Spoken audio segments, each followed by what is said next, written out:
5 अप्रैल को जिनकी जन्म जयंती थी, अखंड भारत के चक्रवर्ती सम्राट अशोक जो ईसा पूर्व 304 में जन्मे थे, मध्यकालीन भारत में जन्मे संत रविदास, संत कबीर,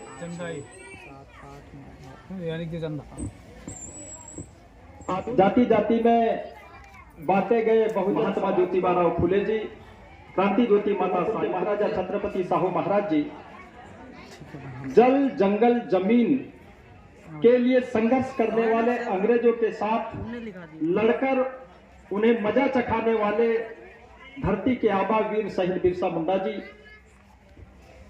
और भारत में सड़ी गली वर्ण व्यवस्था की दरेज में पले दलित आदिवासियों के मसीहा, दिन दुखियों के दुखों से द्रवीभूत होने वाले पिछड़ों के आजादी के अधिवक्ता, महान मनीषी, गंभीर ग्रंथकार, समाज सुधारक, राजनीति और विधि विधान के प्रकांड पंडित, महान विचारक, तत्व चिंतक, ज्ञान के सागर, घनघोर बुद्धिवादी, महान मानवतावादी, भारतीय संविधान के जनक, गांधी के जीवनदाता, हिंदू कोड बिल के प्रणेता, विश्व बंधुता के उद्देश्यक, राष्ट्र निर्माता, युग दृष्टा, क्रांति जय युग पुरुष, अतुलनीय चरित्र के धनी, नारी के उद्धारक, शूद्रों के मुक्तिदाता, विद्यार्थियों के आदर्श लेखनी के सम्राट, विश्व क्रांति के सूर्य और भारत रत्न, भारतीय मूल्यवासी, बहुजन समाज के आराध्य डॉक्टर बाबा साहब अम्बेडकर जी, और हताश, निराश, परेशान समाज को राजनीतिक सत्ता प्राप्ति की ललक पैदा कर देने वाले बहुजनों के महानायक, जननायक माननीय साहब कांशीराम साहब के चरणों में सत सत नमन करता हुआ आज बनेरा में फुले अंबेडकर संयुक्त जयंती के अवसर पर सभा की अध्यक्षता कर रहे हमारे आदर्श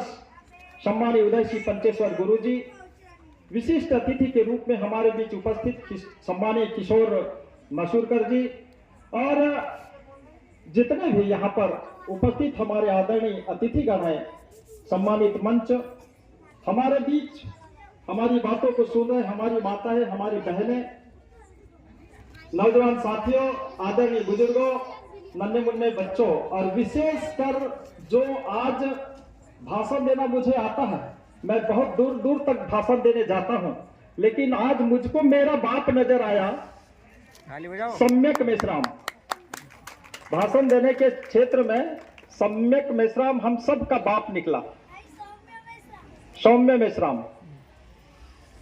तो सम्मानीय साथियों, आज या फिर जो लोग यहां पर उपस्थित नहीं है और माइक के माध्यम से, हार्न के माध्यम से अपने अपने घरों में जो कुर्सियों पर बैठे या बिस्तर पर लेटकर अगर उन तक आवाज पहुंच रही है, तो वे भी सब आदरणीय लोगों से हमारा निवेदन है कि वे हमारी बातों को अवश्य रूप से सुने।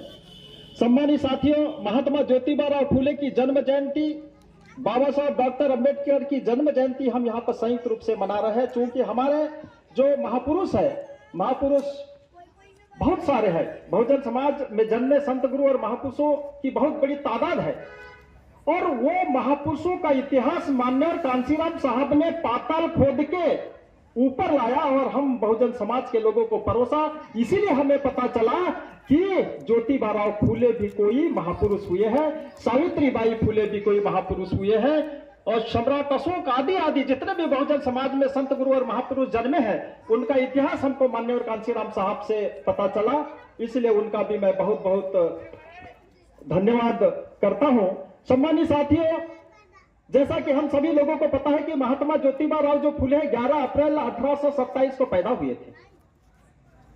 उस समय इस देश में जो सामाजिक व्यवस्था थी, वो सामाजिक व्यवस्था वर्णों पर टिकी हुई थी। इस देश में 4 वर्ण हुआ करते थे, ब्राह्मण, क्षत्रिय, वैश्य और शूद्र। ब्राह्मण यानी ब्राह्मण, क्षत्रिय यानी ठाकुर राजपूत, क्षत्रिय यानी वैश्य बनिया मारवाड़ी, और बाकी का जो समाज था जिसको हम SC ST OBC का समाज कहते हैं, ऐसे समाज को ही हम बहुजन समाज कहते हैं। तो SC ST OBC का जो समाज था वो शूद्र कहलाता था, ब्राह्मणी व्यवस्था में वह शूद्र कहलाता था। और वो जो शूद्र समाज जिसको हम SC ST OBC और धर्म परिवर्तित अल्पसंख्यक कहते हैं, जिनको हम जाति के आधार पर कुर्मी, काची, मरार, कोहरी, कलार, तेली, भाली, लोधी, नाई, पवार, महार, चमार, डोम, चंडाल, भंगी, पिंडारी, गोंडबिल, बैगा, कोरकू प्रधान कहते हैं, इस समाज को शूद्र कहा जाता था। और उसी शूद्र समाज में महात्मा ज्योतिबा फुले का भी जन्म हुआ था। महात्मा ज्योतिबा फुले मरार, माली, समाज में मरार माली जाति में पैदा हुए थे, उस समय बाबा साहब का संविधान नहीं था, क्योंकि बाबा साहब पैदा ही नहीं हुए थे। बाबा साहब 1891 में पैदा हुए, जब 1890 में महात्मा फुले हम सबको छोड़कर, इस दुनिया को छोड़कर चले गए थे। बाबा साहब और महात्मा फुले की कभी मुलाकात नहीं हुई, न कोई जान पहचान, फिर भी बाबा साहब अम्बेडकर इस जगत के, धरती के, विश्व के, संसार के, वर्ल्ड के सबसे बड़े विद्वान, प्रकांड महापंडित बाबा साहब अम्बेडकर महात्मा फुले को अपना गुरु बताते हैं।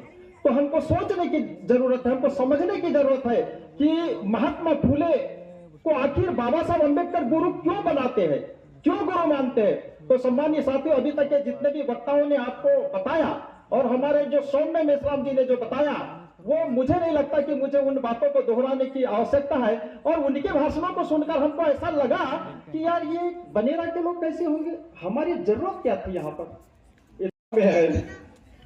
तो फिर बाहर के लोगों को बुलाकर काहे को बेकार यहाँ पर डिस्टर्ब करना था उनको, तो ऐसा मुझको लग रहा था। तो सम्मानित साथियों, इतिहास की अगर हम बात करते हैं तो हम बहुत सारे इतिहास को बताने में सक्षम है। आप बहुत सारा इतिहास जानते हैं। हमारे देश में जो भी संत गुरु महापुरुष पैदा हुए, सब लोगों ने मानव कल्याण के लिए काम किया, सब लोगों ने मानव की तरक्की, उन्नति, प्रगति के लिए काम किया। रूढ़िवाद, मनोवाद, ब्राह्मणवाद, अस्पृश्यवाद, पाखंडवाद के विरुद्ध काम किया। और यदि हम सभी मंचों से अगर यही बात अगर बताते रहे तो हम सिर्फ हम अतीत में जी रहे हैं, हम अतीत में जी रहे हैं। हमको भूतकाल की जानकारी जुटाकर वर्तमान की समझ रखते हुए भविष्य का निर्माण करना है। भविष्य कैसे बनता है, भविष्य का निर्माण हम कैसे कर सकते हैं? भूतकाल की जानकारी और वर्तमान काल की समझ जिनमें होती है वो भविष्य का निर्माण कर सकते हैं। तो भविष्य का निर्माण करने के लिए बाबा साहब डॉक्टर अंबेडकर ने हमको संविधान दिया है। बाबा साहब अंबेडकर ने हमको संविधान दिया है और ऐसे ही दे दिया है। बहुत कड़ी मेहनत करने के बाद में जो जाति जाति में बांटे गए बहुजन समाज के जो लोग थे, जो पशु से भी बदतर जीवन जीने के लिए मजबूर थे, इस देश के ब्राह्मणवादी मनोवादी व्यवस्था में यहाँ पर इन कुत्ते को खंडोबा देव के नाम से पूजा जाता था, गंदगी खाने वाली सुअर को ब्रह्मदेव के नाम से पूजा जाता था। लेकिन एक इंसान दूसरे इंसान की परछाई से नफरत करता था। ऐसी सामाजिक व्यवस्था के चलते डॉक्टर बाबा साहब अम्बेडकर और महात्मा ज्योतिबा जी का जन्म होता है। तो कहने का आशय यह है कि हमारे जो संत गुरु महापुरुषों ने हमको दिशा निर्देश दिया है, जो उनके संघर्षों से सीखकर हमको जो प्रेरणा मिली है, उनसे प्रेरणा लेकर हमको भविष्य का निर्माण हम कैसा कर सकते हैं, ये हमको करने की जरूरत है। क्योंकि उस समय राजशाही थी, लोकतंत्र नहीं था। लेकिन आज की तारीख में बाबा साहब डॉक्टर अंबेडकर ने संविधान लिखकर, संविधान देकर लोकतंत्र की स्थापना करके लोकतंत्र हमको सौंपा है। तो लोकतंत्र में क्या होता है? लोकतंत्र में बहुमत के आधार पर हुकूमतें बनती है, सरकारें बनती है। और बाबा साहब डॉक्टर अंबेडकर का अगर जिक्र मैं करूं क्योंकि समय काफी होता जा रहा है, अभी पंचेश्वर गुरु जी भी बोलेंगे, संख्या भी बहुत कम बची हुई लेकिन पर्याप्त है। मैं आपको बताना चाहता हूं कि जब 1919 में फर्स्ट इंडिया एक्ट बनता है, हुकूमत अंग्रेजों की होती है। जब अंग्रेजी शासन व्यवस्था भारत में जब चलती है, ब्रिटिश इंडिया के नाम से हमारा देश जाना जाता है। तो ब्रिटिश इंडिया के रूप में जब हमारा देश जाना जाता है, तब बाबा साहब अम्बेडकर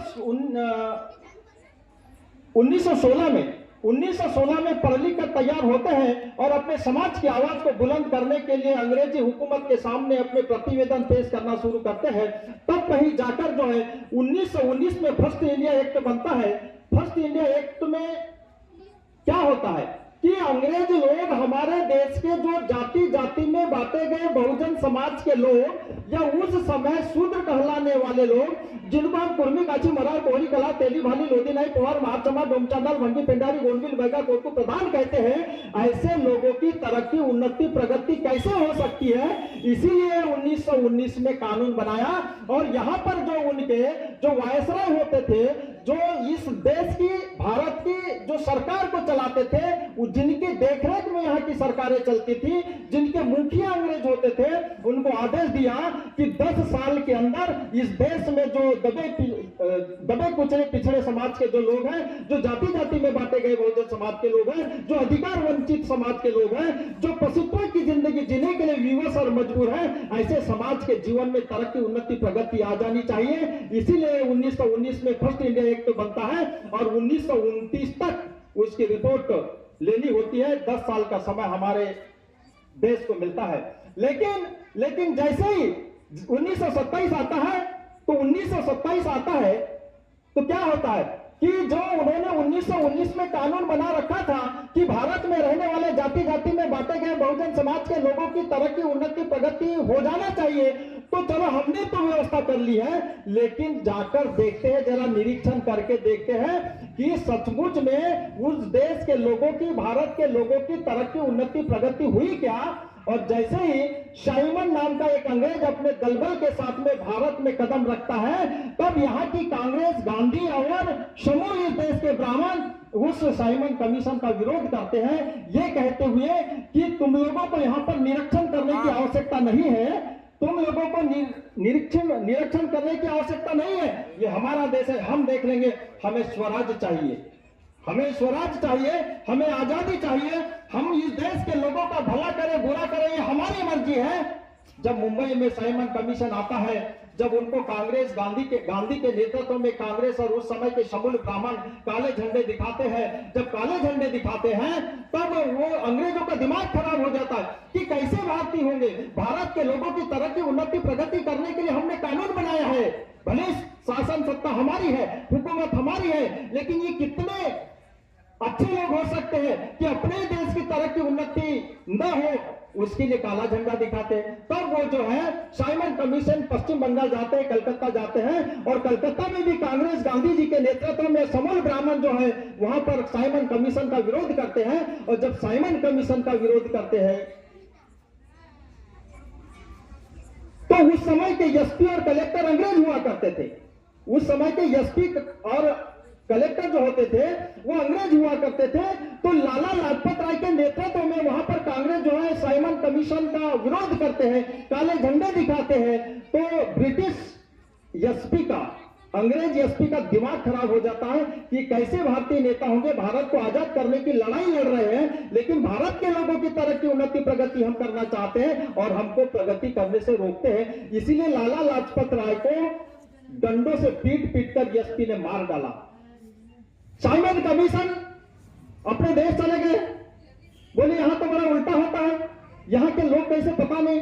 तब जो है बाबा साहब अम्बेडकर के नेतृत्व में कई आंदोलन, कई सत्याग्रह किए जाते हैं। और मैं आपको बता देना चाहता हूं कि जिस अधिकार की वजह से हम लोग कॉलर टाइट करते हैं, हम शान शौकत बढ़ाते हैं, उसका रीजन मैं बताना चाहता हूं। अंग्रेजों को लगता है कि यार बहुत कुछ यहाँ पर गड़बड़ चल रही है भारत में, शासन सत्ता हमारी, हमको ही कुछ हल ढूंढना चाहिए। तब 1930 में वो गोलमेज कॉन्फ्रेंस की मीटिंग बुलाते हैं, गोलमेज कॉन्फ्रेंस करते हैं, राउंड टेबल कॉन्फ्रेंस करते हैं। जब राउंड टेबल कॉन्फ्रेंस करते हैं तो बहुत सारे, लगभग भारत के 53 प्रतिनिधि उस गोलमेज कॉन्फ्रेंस में शामिल होने के लिए जाते हैं। सिखों की तरफ से मास्टर तारा सिंह, ये टाटा बिरला के घराने के लोग जो है ये जाते हैं उद्योगपतियों का नेतृत्व करने के लिए। गांधी जी पहले 30 में तो गए नहीं, 31 में वो पहुंचते, बाबा साहब गए। लेकिन बाबा साहब जब गए तो बाबा साहब के जाने के समय वाकया क्या हुआ आपको पता है?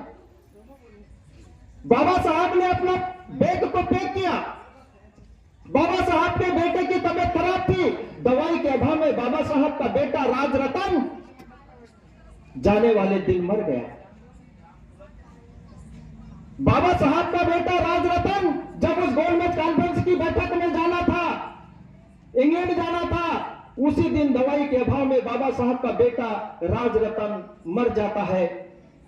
100 के पास में बाबा साहब बैठकर बड़े दुखी होते हैं और कुछ ही समय के पश्चात बाबा साहब डॉक्टर अंबेडकर अपना बैग पकड़ के उठकर खड़े होते हैं और भाई से कहते कि भाई बड़े भाई से कहते हैं कि भाई अब मुझे लंदन जाना पड़ेगा, मुझे लंदन जाना पड़ेगा। बड़े भाई कहते हैं कैसा भीमा, तू पागल हो गया क्या? तेरा बेटा राजरतन आज यहां मरा पड़ा है और उसके मरे पड़े 100 को छोड़कर तू विदेश जा रहा है, तू कैसा बाप है? बाबा साहब अम्बेडकर कहते हैं कि भैया भाई आज मेरा एक राजरतन मर गया, आज मेरा एक राजरतन मर गया। अगर मैं लंदन नहीं जाता हूं तो न जाने कि करोड़ों राजरतन मर जाएंगे। आज मेरा राजरतन मरा है, मेरा बेटा मरा है। अगर मैं उस मीटिंग में, अगर गोलमेज सभा में अगर नहीं जाता हूं तो मेरे समाज के करोड़ों राजरतन मर जाएंगे। इसलिए मुझको जाना पड़ेगा। जो मुझको करना चाहिए मैं कर रहा हूं, जो आपको कर लेना चाहिए वो आप कर लेना। अंतिम संस्कार। बाबा साहब अपने भाई की बात को नहीं मानते हैं। मरे हुए अपने बेटे राजरतन को के 100 को छोड़कर बाबा साहब राउंड टेबल कॉन्फ्रेंस में जाते हैं और वहां पर फिर क्या होता है? वहां पर फिर चर्चा होती है, डिस्कस होता है, भाषणबाजी होती है। बाबा साहब अपना पक्ष रखते हैं, अपने तर्क के आधार पर पक्ष रखते हैं। और बाबा साहब डॉक्टर अंबेडकर इस देश में जो पशुत्व की जिंदगी जी रहे थे, उन लोगों के लिए वोट का अधिकार लाते, वोट का अधिकार। 17 अगस्त 18 अगस्त 1932 को इस देश में रहने वाले अछूत समाज के लोगों को, SC ST OBC समाज के लोगों को वोट का अधिकार मिलता है। और जैसे ही बाबा साहब अम्बेडकर लंदन से भारत की धरती पर कदम रखते हैं तो एक बात कहते हैं कि जाओ अपने घरों की दीवारों पर लिख दो कि तुम्हें शासन करती जमात बनना है।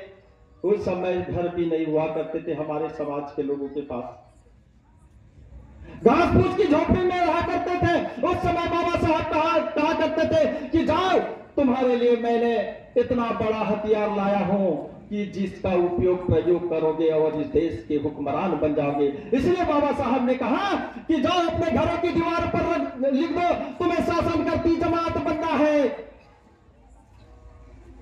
आजादी के पहले, भारत स्वतंत्र होने से पहले 1932 में बाबा साहब डॉक्टर अंबेडकर हमको वोट का अधिकार दिलाते हैं। और बाबा साहब अंबेडकर जब वोट का अधिकार दिलाते हैं, सेकेंड इंडिया एक्ट 1935 में बनता है, सेकेंड इंडिया एक्ट 1935 में बनता है। बाबा साहब डॉक्टर अंबेडकर 1936 में एक राजनीतिक पार्टी बनाते हैं। उस पार्टी का नाम स्वतंत्र मजदूर पक्ष होता है।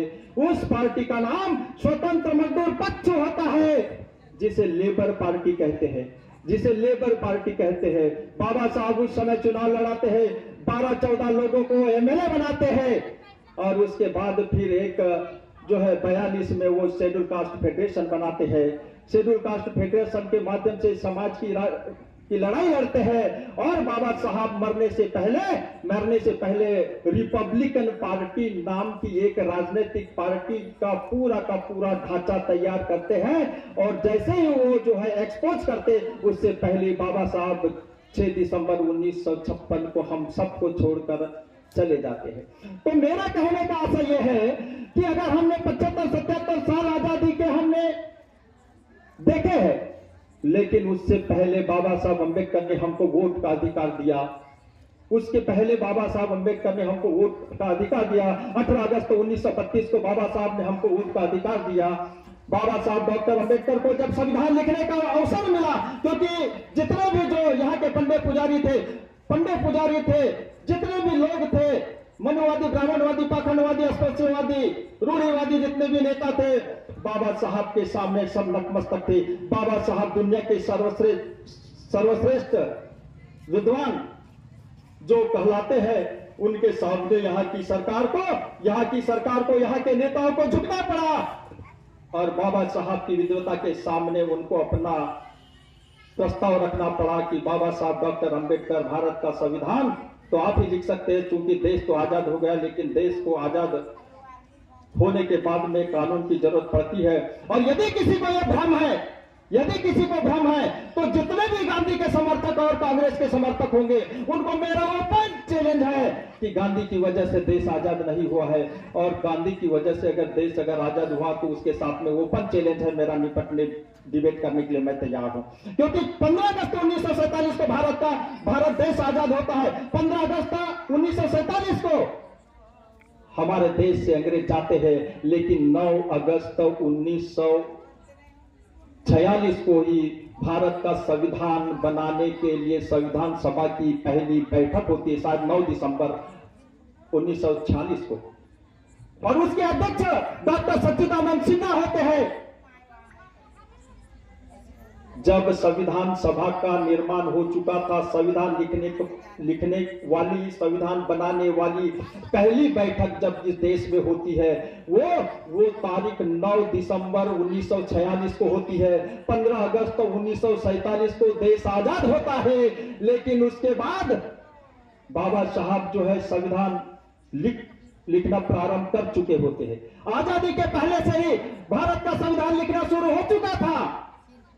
सम्मानित साथियों, जब बाबा साहब डॉक्टर अंबेडकर भारत का संविधान लिखते हैं तो क्या लिखते हैं? इस देश में जितने धर्म के लोग रहते हैं, इस देश में जितने जाति वर्ग के लोग रहते हैं, सब लोगों को समानता का अधिकार, अगर मानवता अगर टिकी हुई है तो उसके 4 स्तंभ है, 4 कॉलम है। वो कौन सा है? पहला समानता, दूसरा स्वतंत्रता, तीसरा न्याय और चौथा भाईचारा। हम लोगों को, इस देश के लोगों को बाबा साहब डॉक्टर अंबेडकर ने समानता, स्वतंत्रता, न्याय और भाईचारे पर आधारित संविधान दिया। हम लोगों को समानता का अधिकार दिया, हम लोगों को स्वतंत्रता का अधिकार दिया, हम लोगों को पढ़ने का लिखने का अधिकार दिया। क्योंकि जितना भी धार्मिक ग्रंथ थे उस समय किसी भी जाति में बांटे गए बहुजन समाज के लोगों को, या आज जो अपने आप को ओबीसी कहता है, वो जब कभी हम शिक्षा की बात करते हैं तो अगर शेड्यूल कास्ट का आदमी अगर भाषण देता है, शेड्यूल कास्ट का व्यक्ति जब अपनी बात को करता है, तो ओबीसी का व्यक्ति समझता है कि भाई इनके समाज के लोगों को पढ़ने लिखने का अधिकार नहीं था, इसलिए चिल्लाते हैं।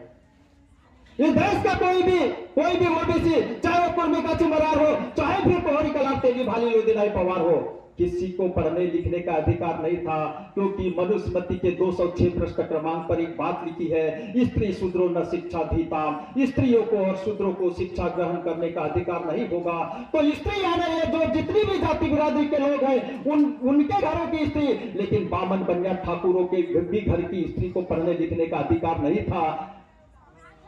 किसी को पढ़ने लिखने का अधिकार नहीं था, सिवाय सवर्णों को। सवर्ण यानी कि ब्राह्मणों को, ठाकुरों को, राजपूतों को ही पढ़ने लिखने का अधिकार था।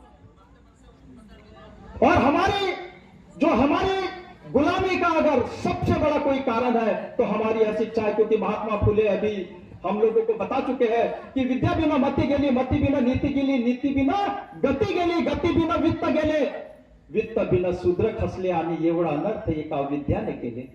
महात्मा ज्योतिबा कहते हैं कि विद्या बिना मति गई, मति बिना नीति गई, नीति बिना गति गई, गति बिना वित्त गए, वित्त बिना शूद्रों की हालत खराब हो गई। और इतना बड़ा अनर्थ अशिक्षा के कारण हुआ। इसलिए महात्मा ज्योतिबा फूले ने 1848 को पहली बालिका पाठशाला खोला।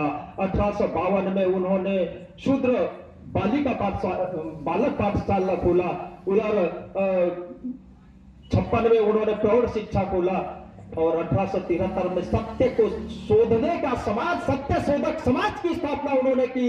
जब गांधी अपनी पहनी हुई चड्डी का नाड़ा जब बांध नहीं सकते थे, उस समय महात्मा ज्योतिबा फूले सत्य को शोधने का एक समाज बनाते हैं, वो 1873 में। जबकि 1869 में गांधी जी का जन्म होता है, 1869 में गांधी जी का जन्म होता है। और 1873 में महात्मा फूले सत्य शोधक समाज की स्थापना करते हैं। और जगह जगह पर जो है पवाड़ों के माध्यम से, गाने के माध्यम से, भजनों के माध्यम से पूरे महाराष्ट्र में वो जो है शिक्षा के प्रति और सत्य को खोजने का एक बीड़ा उठाते हैं। हजारों की तादाद में उनके साथ में लोग लगते हैं, सत्य को खोजते हैं। सम्मानित साथियों, महात्मा ज्योतिबा फूले जिस जाति में पैदा हुए, वो जाति के लोगों को भी महात्मा ज्योतिबा फूले की खबर नहीं थी। लेकिन मान्यवर कांशीराम साहब आए, और जब मान्यवर कांशीराम साहब आए तब पता चला कि ये फेटे वाला महात्मा फूले कौन है और उसने क्या किया है।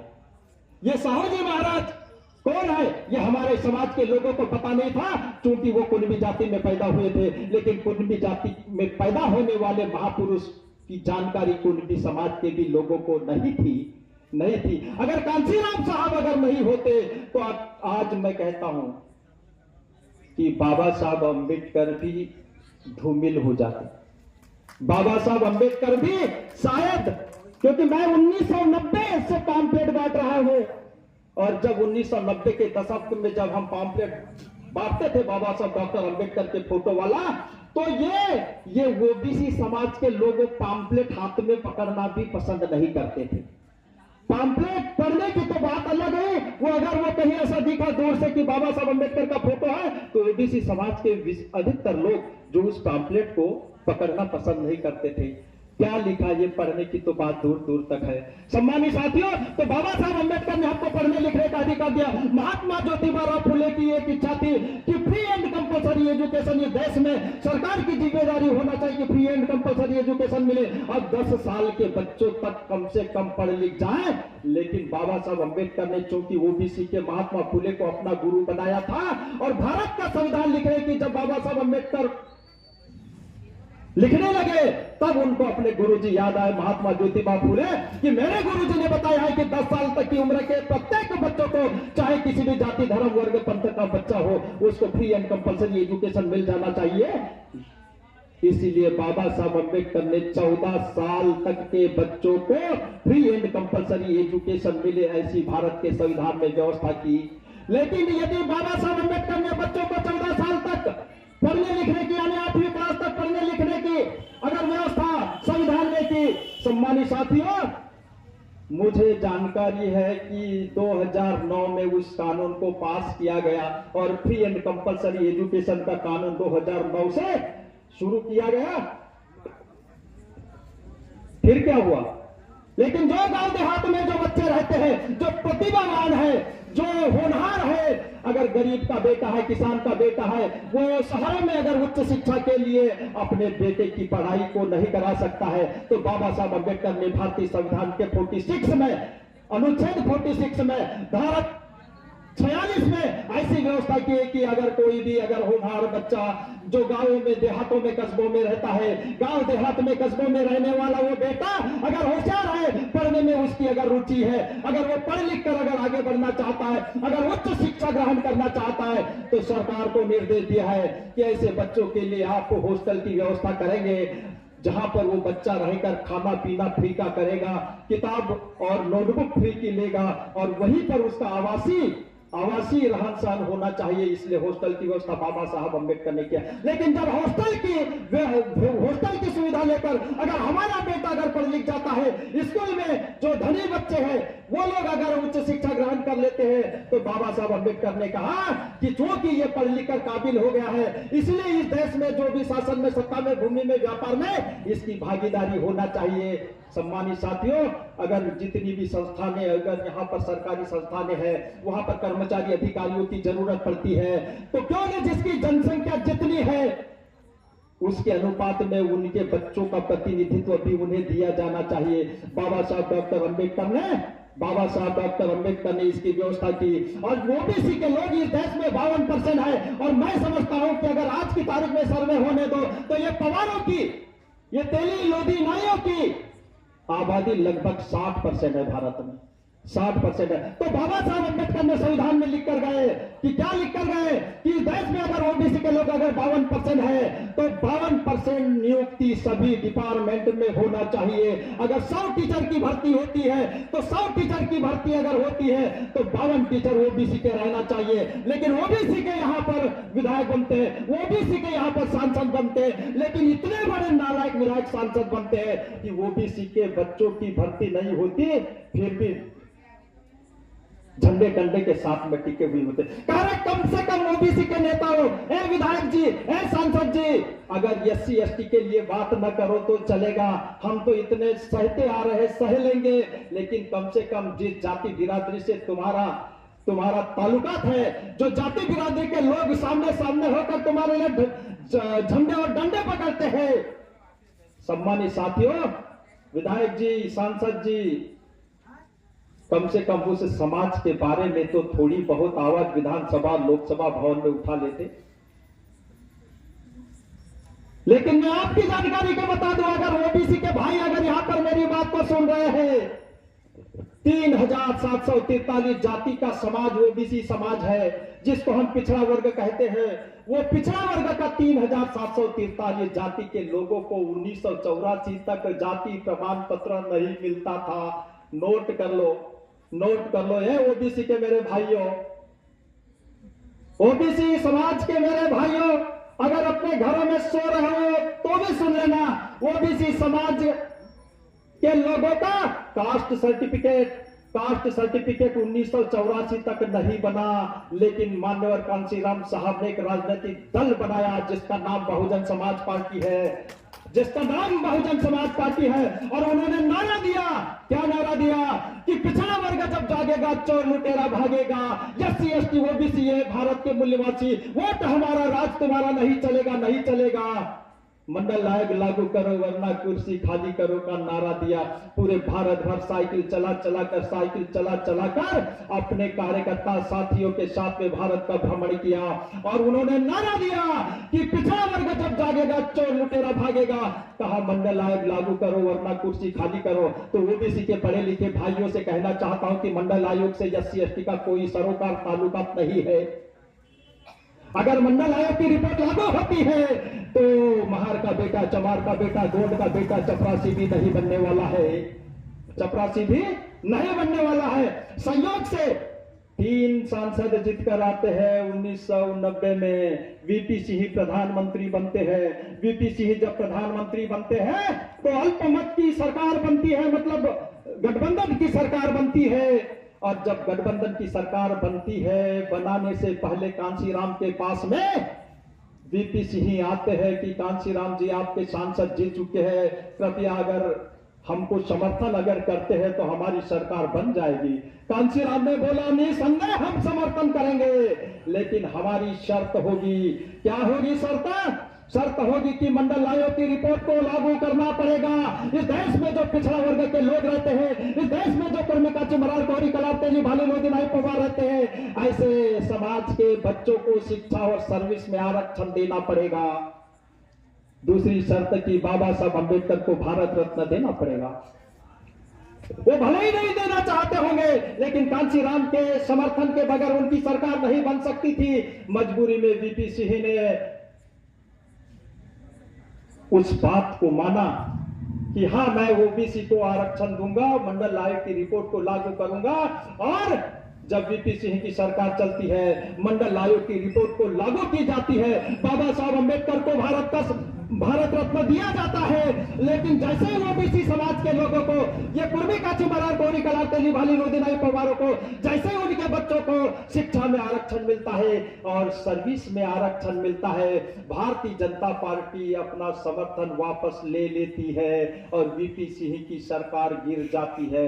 तो ओबीसी समाज को मैं संख्या बल के हिसाब से अपना बड़ा भाई मानता हूं, क्योंकि वो 52% है, हम शेड्यूल कास्ट के लोग 15% है, आदिवासी यहां पर जो है वो 7.5% है। संख्या बल के हिसाब से ओबीसी के लोग बहुत ज्यादा है, इसीलिए वो हमारे बड़े भाई है। लेकिन बड़े भाई लोगों को जब शिक्षा में और नौकरी में आरक्षण कांशीराम के संघर्षों के कारण मिलता है और वही बीजेपी वीपी सिंह से समर्थन वापस ले लेती है और सरकार गिर जाती है, तो मैं ओबीसी समाज के उन पढ़े लिखे नौजवान साथियों से कहना चाहता हूं कि आप लायक हो या ना लायक हो,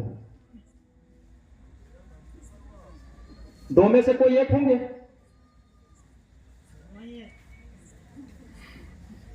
अरे जो तुम्हारे बच्चों की शिक्षा का विरोधी हो, जो तुम्हारे बच्चों की नौकरी का विरोधी हो, उसके लिए मरे मिटे जाते हो। कावड़ ढोने के लिए पहले पहले सामने सामने, और जो कावड़ ढुलवाते हैं उनके बच्चे विदेशों में पढ़ते हैं, उनके बच्चे विदेशों में पढ़ते हैं। तो सम्मानित साथियों, मैं उसी बात पर पुनः आऊंगा कि मानव साहब कांशीराम, बाबा साहब डॉक्टर अंबेडकर ने कहा था कि जाओ अपने घरों की दीवारों पर लिख दो कि तुम्हें शासन करती जमात बननी है। इतिहास नहीं बताऊंगा, इतिहास नहीं बताऊंगा, क्योंकि इतिहास हम सबको पता है। करना क्या है उस पर बात करते हैं। बाबा साहब का संविधान कर रहा है। बाबा साहब का संविधान खतरे में, खतरे में। कैसे खतरे में है? क्योंकि रिजर्वेशन के माध्यम से शिक्षा में रिजर्वेशन हमको मिला हुआ है। एससी एसटी ओबीसी के लोगों को शिक्षा में रिजर्वेशन मिला है। एससी एसटी ओबीसी के लोगों को नौकरी में रिजर्वेशन मिला है। तो क्या हुआ? उसका परिणाम ये निकला कि SP DSP collector doctor master engineer दरोगा दरोगी पटवारी तहसीलदार अब ये कुर्मी काची मरार कोहरी कला तेली भाली लोधिनाई पवार महाचमा डोमचा डाल भंगी पिंडारी गोंडबिल बैगा कोरकू प्रधान के बच्चे बनने लगे हैं। एसपी बन चुके, कलेक्टर बन चुके, पटवारी बन चुके, टीचर बन चुके, डॉक्टर बन चुके, इंजीनियर एसडीओपी बन चुके हैं। तब उन लोगों को, जो मनुवादी ब्राह्मणवादियों को लगने लगा, उनके पेट में मरोड़ होने लगी कि बाबा साहब अम्बेडकर के संविधान के पहले जो हम लोग इन लोगों को गुलाम बनाकर रखते थे, जाति के नाम पर, छुआछूत के नाम पर, भड़काने के नाम पर जो बनाकर रखते थे, आज यही समाज जो है अच्छा खासा खाने पीने लगा है, अच्छे अच्छे घरों में रहता, अच्छा अच्छा कपड़ा पहनने लगा है। तो क्यों ना इस संविधान को ही नष्ट कर दिया जाए, खत्म कर दिया जाए, बेदखल कर दिया जाए। ये पूरी प्लानिंग और खुलेआम मंचों से वो लोग मनुस्मृति को लागू करने की बात करते हैं। ऐसे हजारों मोबाइल सोशल मीडिया पर उनके स्टेटमेंट आते हैं। तो मैं ये कहता हूं, एससी एसटी के लोग बाबा साहब डॉक्टर अंबेडकर की जयंती मनाते हैं। एससी के लोग, तो एससी के लोगों ने क्या ठेका लेकर रखा है? फायदा सबका हुआ और सिर्फ एससी का आदमी जो है जयंती मनाता है। ये जयंती कभी ओबीसी के मोहल्ले में भी मिलने लगे। मरारों के, लोधियों के, तेलियों के, पवारों के मोहल्ले में कभी बाबा साहब अंबेडकर की और महात्मा फुले की जयंती क्यों नहीं होती है? आज अगर हमारे जिले की सांसद अगर पारधी जी बनी हुई है, तो पारधी जी, मोदी और अमित शाह का उपकार नहीं है आप पर। अगर आप सांसद बनी है तो यह हमारे बाबा साहब डॉक्टर अंबेडकर और उनके संविधान का उपकार है कि आप सांसद बन गई, आप सांसद बन गई। और यदि यह संविधान सुरक्षित रहेगा तो एक बार नहीं 10 बार सांसद बन सकती हो। लेकिन संविधान जिस दिन अगर नहीं रहेगा, उस दिन सांसद बनने की नहीं, अपने वार्ड की मेंबर भी नहीं बन सकती हो। तो यह बात हमारे पढ़े लिखे ओबीसी समाज के लोगों को अधिकतर समझ में आना चाहिए। और विशेषकर हमारे जाति बिरादरी के जो लोग हैं, हमारे शेड्यूल कास्ट, शेड्यूल ट्राइब के लोग हैं, शेड्यूल कास्ट के लोग तो काफी हद तक देश में लड़ रहे हैं, इस देश के संविधान को बचाने के लिए लड़ रहे हैं, ओबीसी के अधिकार को दिलाने के लिए शेड्यूल कास्ट के लोग लड़ रहे हैं। आदिवासियों ने गोंडवाना ला लिया। जितना एससी के लोगों को सुख सुविधा फैसिलिटी, उतनी ही आदिवासियों को। लेकिन हम आदिवासियों का भी रुख देखते हैं, जब भी चुनाव आता है कुल्हाड़ी लेके मैदान में उतर जाते हैं। तो जब हम टुकड़ों टुकड़ों में बटे रहेंगे तो हम लोग हुक्मरान कैसे हो सकते हैं? बाबा साहब की वो बात कि जाओ अपने घरों की दीवारों पर लिख दो तुम्हें शासन करती जमात बनने हैं, कैसे साकार कर सकते हैं? कैसे साकार कर सकते हैं? हम बहुत सारे संगठन बनाते हैं, बनाना चाहिए, कोई दिक्कत नहीं। आरएसएस के लगभग 60,000 संगठन है। आरएसएस के लगभग 60,000 संगठन है गुरुजी, और सब लोग अपने अपने संगठन का काम बखूबी ईमानदारी के साथ में करते हैं। लेकिन जब चुनाव आता है तो सारे लोगों का लक्ष्य प्राप्ति के लिए काम होता है। सारे के सारे संगठन के लोग अपने नेता को जिताने के लिए, अपनी पार्टी की सरकार बनाने के लिए काम करते हैं। लेकिन हमारे संगठन के जो लोग होते हैं, अभी कटंगी में कई ठो से सामाजिक संगठन होंगे, चमारों में होंगे, गोंडों में होंगे, मरारों में होंगे, महारों में होंगे, कई ठो से सामाजिक संगठन। लेकिन जब चुनाव आता है तो वो एक नहीं होते। तो फिर हम बाबा साहब की जयंती, महात्मा फुले की जयंती मनाकर क्या घोषित करना चाहते हैं, क्या साबित करना चाहते हैं? मरार को लगता है कि अगर मरार खड़ा है तो वो हमारा उम्मीदवार है।